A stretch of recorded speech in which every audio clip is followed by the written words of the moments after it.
సంగారెడ్డి జిల్లాలో పేకాట స్థావరాలపై task force Sangareddy పోలీసులు దాడులను నిర్వహించారు.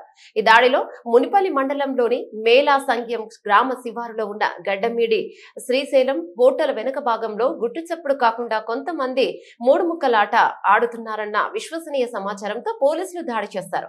దాడిలో పేకాట ఆడుతున్న 8 మందిని అదుపులోకి తీసుకుని వారి వద్ద నుండి 1,11,610 రూపాయల నగదు, ఒక ఆటో, 5 ద్విచక్ర వాహనాలు, 8 సెల్ ఫోన్లు సీజ్ చేసి స్థానిక బుదేరా పోలీస్ స్టేషన్ కు తరలించారు. ఇక ముందు ఎవరైనా పేకాట ఆడిన వారిపై కఠిన చర్యలు తీసుకుంటామని జిల్లా ఎస్పీ చెన్నూరి రూపేష్ హెచ్చరించారు.